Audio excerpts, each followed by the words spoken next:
السلام علیکم۔ آج کی کہانی ہے ایک ایسی عورت کے بارے میں جس نے اپنے ہاتھ کی انگلی کی انگوٹھی میں نگینے کی بجائے گولی رکھی، جس نے اپنی پہچان بنانے کے لیے 6 بار اپنے چہرے کی سرجری کرائی اور دنیا میں اپنی مثال قائم کی۔ ایک ایسی خاتون جس نے کئی مرتبہ جہاز کو ہائی جیک کیا۔ جی ہاں، یہ ہے لیلا خالد، تحریک کے انتہائی مشہور اور متنازع فلسطینی سیاسی کارکن اور عسکریت پسند ہے جو popular front for liberation of سے وابستہ رہیں۔ وہ PFLP فلسطین تحریک کی پہلی خاتون ہیں جنہوں نے ہوائی جہاز کو ہائی جیک کرنے کی کارروائی میں حصہ لیا۔ فلسطین کو عالمی سطح پر اجاگر کرنے کے لیے انہوں نے 2 بار ہوائی جہاز کو اغوا کرنے کی کارروائیاں کی۔ ابتدائی زندگی میں پس منظر لیلا خالد 9 اپریل 1944 کو فلسطین کے شہر حفا میں پیدا ہوئی۔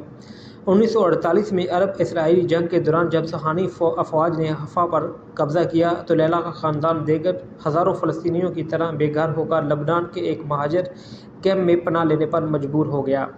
بچپن سے ہی فلسطین کی بے دخلی، مہاجرت اور صہیونی مظالم کو دیکھنے کی وجہ سے ان کے دل میں وطن کی آزادی کا جذبہ پیدا ہو گیا۔ محض 15 سال کی عمر میں وہ عرب نیشنلسٹ موومنٹ اور بعد ازاں PFLP کا حصہ بن گئی۔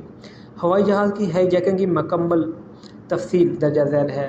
لیلا خالد نے اپنی زندگی میں مجموعی طور پر 2 بار ہوائی جہاز کو ہائی جیک کرنے کی کوشش کی۔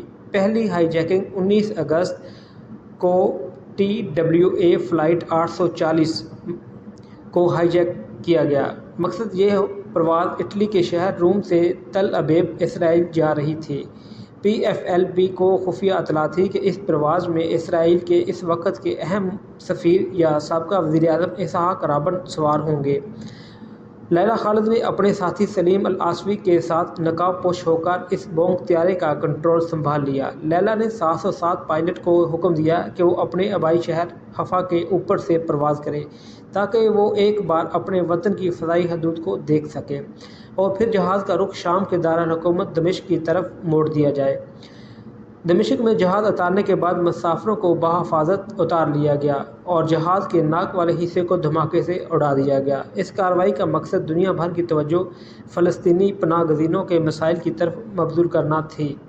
اس واقعے کے بعد لیلا خالد کی کلاشنکوف اور فلسطینی رومال قفا کے ساتھ تصاویر دنیا بھر میں اخبارات کی زینت بنی اور وہ فلسطینی مزاحمت کا استعارہ بن گئی۔ دوسرا ہائی جیکنگ 6 ستمبر 1970 کو فلائٹ EAI فلائٹ 219۔ پہلی کارروائی کے بعد اپنی شناخت چھپانے کے لیے لیلا خالد نے کئی بار انہوں نے پلاسٹک سرجری بھی کروائی۔ ایک اور بڑا منصوبہ بنایا جس کا مقصد اسرائیل ایئر لائن آل کے طیارے کو اغوا کر کے اسرائیلی جیلوں میں قید فلسطینی قیدیوں کو چھڑوانا تھا۔ واقعہ اس بار وہ ایک نقارہ گھوڑے امریکی ساتھی پیٹرک ارگولو کے ساتھ ایمسٹرڈیم سے نیو یارک جانے والی پرواز پر سوار ہوئی۔ جب انہوں نے ہائی جیکنگ کی کوشش کی تو طیارے میں موجود اسرائیلی سیکورٹی گارڈ نے مزاحمت کی۔ فائرنگ کے تبادلے میں ان کا ساتھی مارا گیا جبکہ لیلا خالد کو عملے اور مسافر نے قابو کر کے زخمی حالت میں گرفتار کر لیا۔ طیارے کو برطانیہ کے ہیتھرو ایئرپورٹ پر اتار لیا گیا جہاں لیلا کو برطانوی پولیس نے حراست میں لے لیا۔ تاہم 1 ماہ بعد اسی تنظیم نے ایک اور برطانوی طیارہ اغوا کر کے یرغمالی بنا لیا جس کے نتیجے میں برطانوی حکومت نے مذاکرات کے بعد لیلا خالد کو قیدیوں کے تبادلے میں رہا کر دیا۔ لیلا کی بعد کی زندگی رہائی کے بعد لیلا خالد نے عسکریت سرگرمیاں ترک کر دی اور سیاسی اور سفارتی محاذ پر فلسطینی حقوق کی جنگ جاری رکھی۔